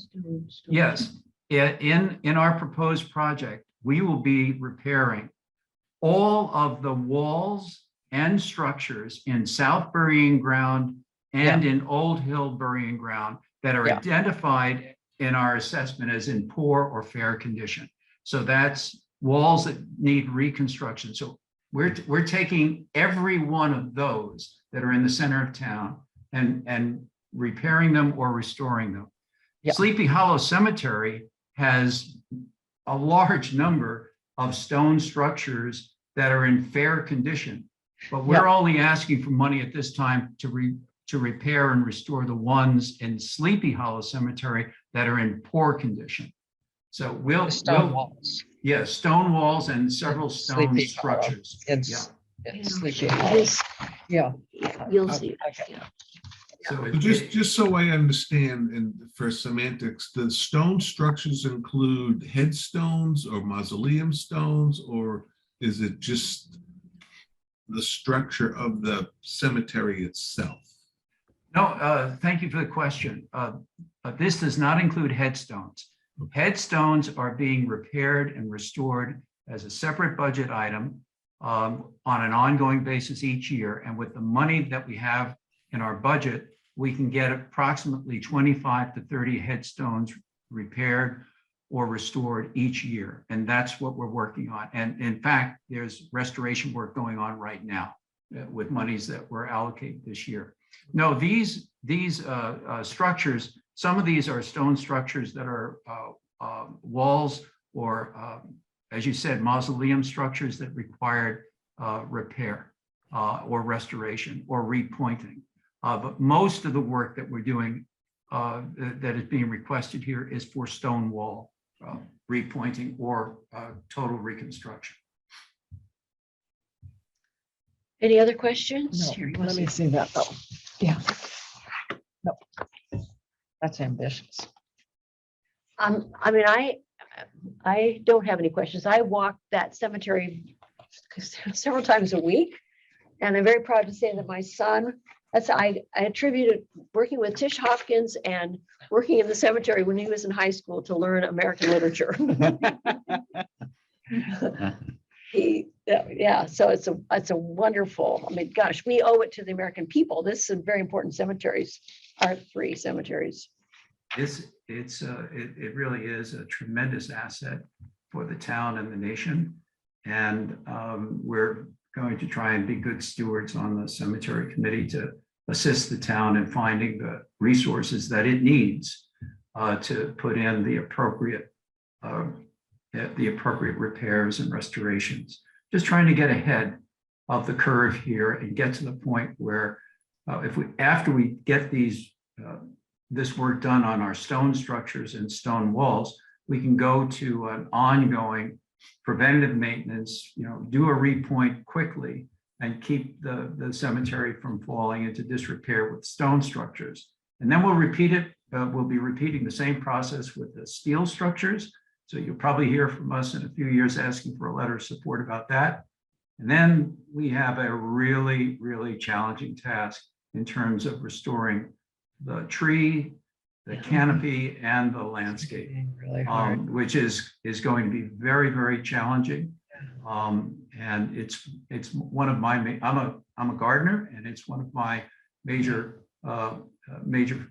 efforts on the cemetery committee. It's going to be tough, but it has to be done. So this is the beginning, and we very much appreciate any support that you folks be willing to give us. I see the list of groups and commissions that you're requesting the letters of support from. Has Yes. everyone agreed? Has anyone not wanted to sign off? We have not had any refusals. We've had, the cemetery committee clearly is writing a letter of support. The Friends of Sleepy Hollow Cemetery have already sent us one of support. The Public Works Commission meeting is in early October. We'll ask for support there.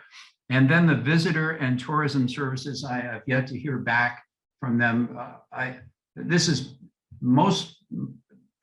The delay there is due to my ignorance. I went to the Visitor Center and asked that the Visitor Center would write a letter of support, and was, told very gently that as a Concord employee can't do that, but it would be forwarded to the Visitor and Tourism Services. So I'm waiting to hear back from them. I was advised yesterday to contact the Daughters of the American Revolution and St. Bernard's, because of course they're very interested in making sure that the stone walls that separate Old Hill from their church continue to separate Old Hill from their church. We'll be contacting them as well. If you have other suggestions for people that we could contact, that In would the be same great. vein, have you reached out? There's 4 different properties on Lexington Road with retaining walls that are in private hands. Have you reached out to those property owners? I have not. Do you think we should? Yeah, I think that they would probably be supportive. Again, wanting to maintain that boundary, right? So, Yeah, okay. they want to keep that hill right where the hill is, and their house right where the house is. Well, we don't know where the bones It's in are. their, it's in their best. It is. Yeah. So I haven't contacted the owners of those properties yet.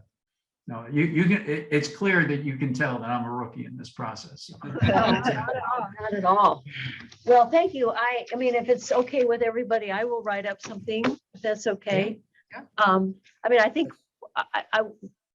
we're all in favor of this, so Yes, that's okay. very much so. Thank Do you you. need a vote, Ann? Okay, so well, can I have a motion So moved. Michael, please make the motion. Yes, I make a motion that we wholeheartedly support this unbelievable effort to save. It's the whole. I second. Yes, great. Yes. Okay, all in favor. Nancy? Aye. Michael? Aye. Alan? Aye. Melissa, aye. Thank you so much. Yes, we will write a letter. I will get it to you. I know that it actually doesn't have to be there until maybe November, mid-November. Yeah. Okay, Yeah, but yeah. we'll certainly get it before then. Okay. Thank you very much. much. And thank you again for your time. Thank you. Okay, thank you. So Simone, thank you very much. I was going to say you didn't even need to be here because I think I wrote you and said, when you want archaeology done, you go to the National Park Service. So I wouldn't have no objection, but others may have some questions for you. The only question I had was, Simone, did a similar letter go to the town manager and select board? So Were we there- sent it directly through to Anne for this. And, okay, I have other questions about how we handle this Our between the commissions and the town manager and you guys. So you'll take care of making sure that the select board and town manager's office, because they will probably be interested, some of them. Would anyone have questions? I actually have a question that isn't so much about your the project. It kind of goes back to the Battle Road and Mass Department of Transportation. There's some of us like me who is worried about the changes that their Mass Department of Transportation may be proposing for the Battle Road 2A. And one of the issues is archaeology along other side of the road. And does any of this project address that, or you have any? No, so what this archaeological methodology is focusing on is any areas of proposed disturbance that are associated with our Great American Outdoors Act. So anything In regards to archaeology, that would be tied to the Route 2A project, would be the responsibility of MassDOT and Federal Highways to address that as part of their Section 106 requirements. Okay. Have we seen anything coming out of that? I know that there were archaeologists were out there, Yes, so particularly at Lexington Road and 2A. There's going to be a lot of disturbance around there. So what we had done, meaning the National Park Service, we did walk out with Federal Highways and MassDOT to identify areas of concerns that we had along the corridor. In particular, we wanted to make sure that they were taking that into consideration. At this point, MassDOT has not issued a determination of effect for their project yet. So that would include a determination as it relates to archaeological resources. Anticipating that we should be hearing soon, hopefully, from MassDOT and Federal Highways as it relates to the continuation of their Section 106 process. Yeah. Mysterious. Any other questions? I'm sorry that you stayed on the call here that long, because I really don't see any objection. I mean, this is what you guys do so well. I mean, no, and we appreciate it. So, normally we wouldn't come to the town for archaeological methodology, but since this is tied directly to the Great American Outdoors Act project through the programmatic agreement, so this was shared not also with the town, but of course through the Massachusetts State Historic Preservation Office, as well as the two tribal partners that are part of our consultation. So we understand that the town does not have archaeologists on staff, but we wanted to give the opportunity. So if you did have anything to comment on, we would more than welcome your comments. well, anybody? No, I just said, that was Yeah, no, my I'm only sorry. question. No, thank you. And thank you for your willingness to help us with our Sound Squaw Sachem mystery or challenge. Sure, Yeah, not a problem. Michael or Alan, do you have any questions for Simone? Not at all. Not at all. She does an extraordinary job. Yeah. Does an extraordinary job, has an extraordinary resume. Thank you. Well, I appreciate the time with you all this evening. Well, thank you so much. So we will look forward to the improvements. Gosh, I would just like to see Sam Brooks painted. I was there this afternoon. I took my dog to walk there. Yeah. And It will. It will. Yeah. No. So thank you very much. So I think we have, if anyone has any questions, otherwise we just look forward to the improvements. Sounds good. Thank you. I hope Okay. you all have a good Thank you. night. Good night. Thank you. Thank you. We will do a response. Don't go away. We will write that Yeah. back to her because we need to respond. But it's going to be a very short letter, Yeah, right? Yeah. Oh, no, yes. Yeah. I'm No, like, I agree. I don't have any problem. because we need to send that My back. only question was about, they need, the select board needs to know, because even though they sometimes didn't know that they needed to approve stuff, they do. And that's something not to lose sight of because of the MOU. Oh, we need a North Bridge area. Yes, sorry. North Bridge area only. Okay, so anyway, so Anything in the parking lot, the alley, 1835 monument, the bridge and the statue. yep. Or- So So they just need to know. but I just have a question. So I could just write a very short letter to Simone on behalf of the Historical Commission in support or whatever in her letter, she'll give me language. Okay, so now I'd like to get back to what, no, it's not this, the Update. our proposal to up the Historic Resources Master Plan. I hope you all had an opportunity to read this because Anne has worked really hard on Yes. this, extremely hard. And maybe I should have you explain. That part. Well, you cut and paste really well, but the first part you really did. Mass Historical has sort of a standard template to create these master plans. They have standards, which I think were not available to, you know, the people who put together the Concord plan 20 years ago. So in terms of the scope of work, that was something that I could just sort of borrow from Massachusetts template. But I think for Concord, I think obviously it's an unusual town, and we do have the 250th anniversary coming up. And so I think that that could be a target date to get something substantial done. And so so, you know, part of this, I was sort of dreaming about having sort of a like a public discussion too, and sort of including the interpretive components too, and including so that it's not just a straightforward historic preservation,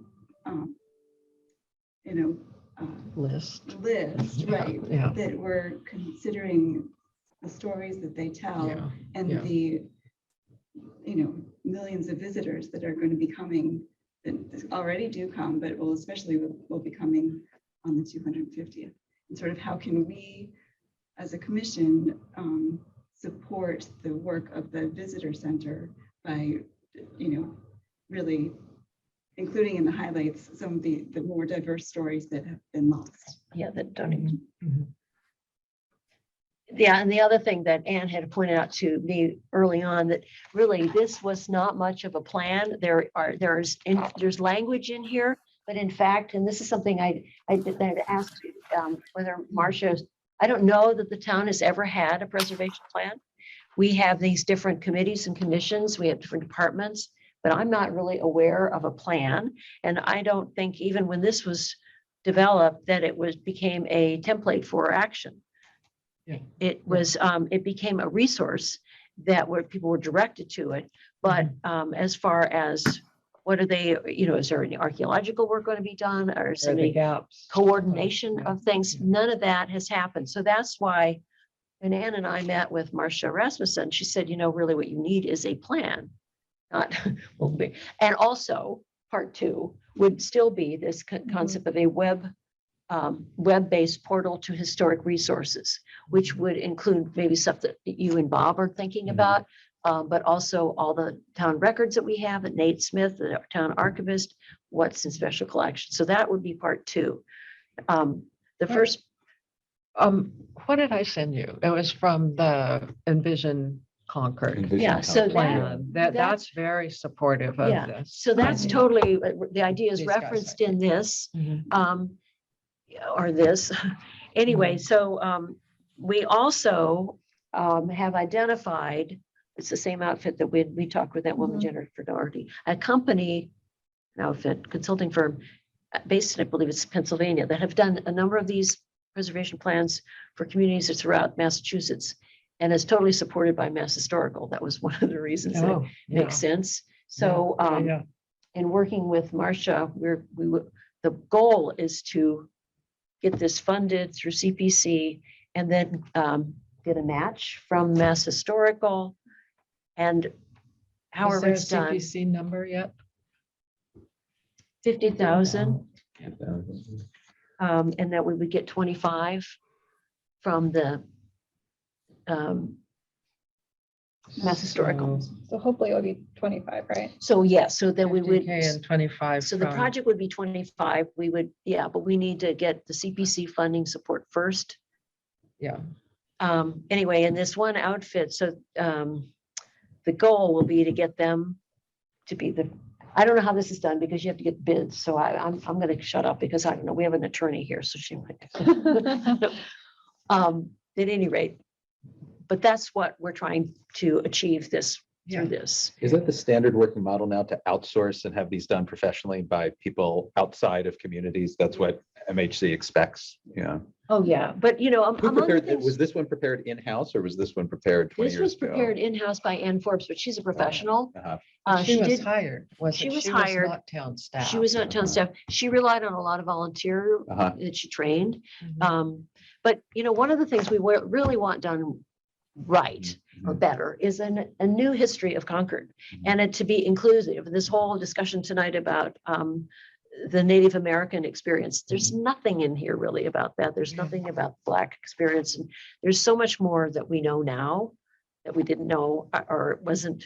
Prioritize. Yeah, I mean, they just It's a didn't. big focus of the 250th at higher levels. Yeah, too. and I think, you know, it's I think necessary.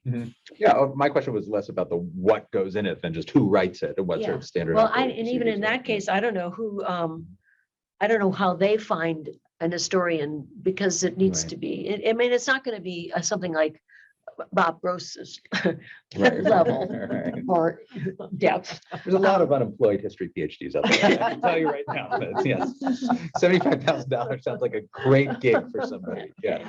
At any rate, and then to include the things that Anne has listed here, is just acknowledging the world we live in today is different than it was 20 years ago. So that's or even, yeah. that's why. even So 10 years. I don't know. So does anyone have any you know, edits or suggestions you'd like to, you know, because this is going to be submitted to, and I sure hope you vote yes. Can we count on a Thinking yes? about it. I'm thinking about it. Yeah, I'm out of my depth in terms of structuring something like this. So, Well, I think what, yeah, and I'm so happy. I think Yeah. it reads really well. I think it's great and well done. yeah, and I mean, the outline, I mean, the you know, the scope of work, it really gives us an outline for things to do, forums to have. Yeah, no, I that's think perfect. That's perfect. you know, it gives it's a whole, Structure.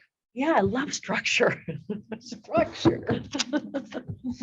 I would just pick up on one small suggestion because I think that it just brings out something that's already there, just to use a term that Melissa already used, which is there's a reference to the online component being something like historical reference. And because I work with young people, I know how their eyes glaze over when they hear reference. Oh, I think that speaking in terms of resources and really, you know, with the idea of getting information out there that tourists, homeowners, Concord citizens can use, I think it's a big part of this. And so in terms of inclusivity, the end user, we want to make it as inclusive as possible for them to. So that's a very small tweak, but I think very much in the spirit of what yeah. you're suggesting. Well, that's, so Chelsea and I had a long conversation with Anka Boss, and that's where, I mean, Anka and Nate just went Yeah, there's so many great things wild happening with all the different things with the that archives they and stuff. already have. Well, and also they said this would save them so much time in their days because they get Oh, so yeah, many requests. responding to these, Just responding That's to another all thing to the, add. yeah, responding to Yeah. Bob. it actually will open up Good heavens. resources. Yeah, Bob, leave us alone. Bob's really, yes, very true. They have a little break now. His book's done. So, okay, well, if they have any other suggestions, I mean, it has to be in by the next Friday. Next Friday, right, a week from tomorrow. Yeah, that's right, the 15th or something, right? Isn't that close? 16th. Mhm.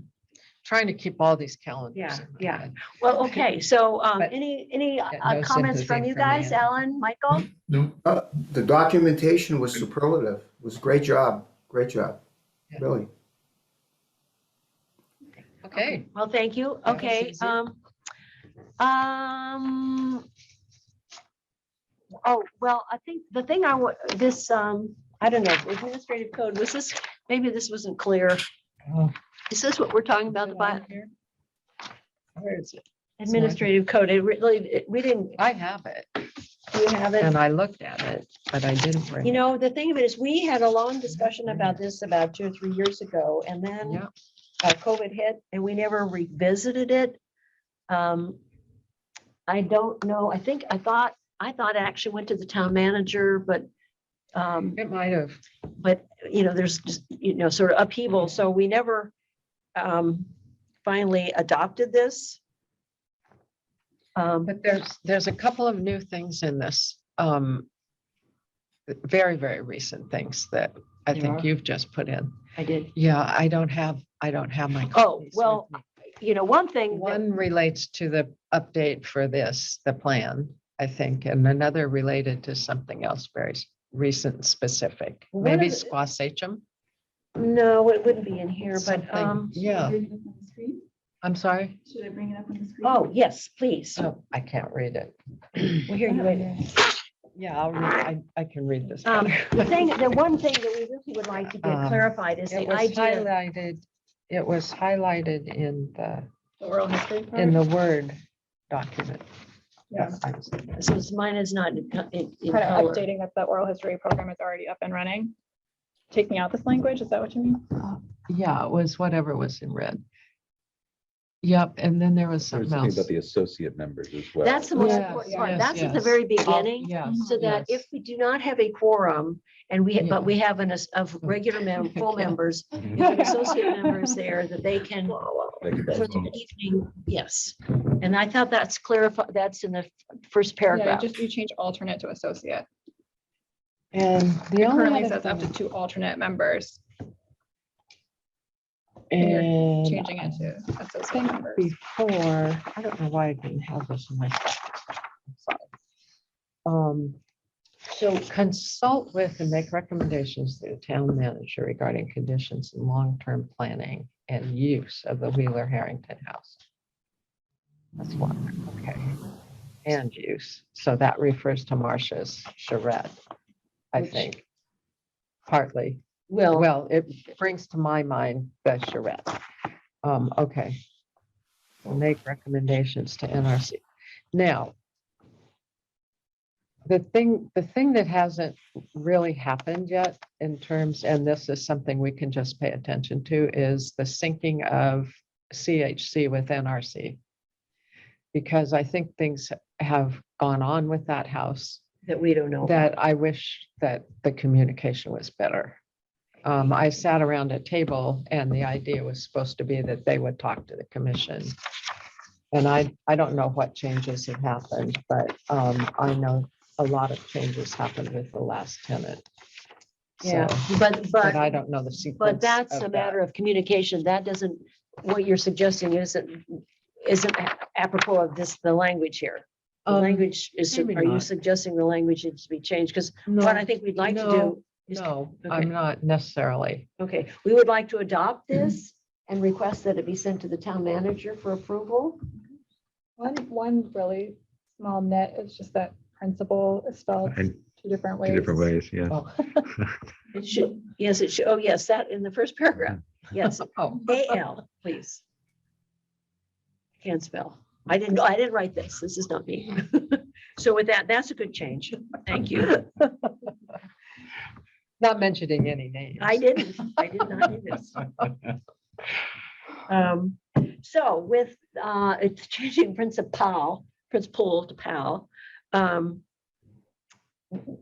I get a motion to approve the changes and adopt the So changes? moved. You have a second? Second. All in favor, Nancy? Alan? I, Michael? I. Aye, okay. So is done. So now we would like our town manager to please approve it. And that would help on some winter months when sometimes there aren't as many people here. I do Thank think you. we should pay more attention to our interest in the Wheeler Harrington House. And do you know anything about the status of the charrette? No, Marcia had said she wanted to bring the staff over there too and give us a tour. I've never been over there. Oh, I'd love to go over. yeah. Oh, Yeah. meaning us Sign me up, too? yeah. Good. I'm sure. Because It's been I Couple have you been through it? when- not since our little group did it. no, that was 2 years ago, wasn't it? Right, yeah. And there's been a lot of change there. Change of what sort? New bathroom, new kitchen. Well, they wanted to fix some Uh, up because the kitchen needed work, the bathroom. But there was town work that was done, but then there was tenant work that Yeah, was but- done Right.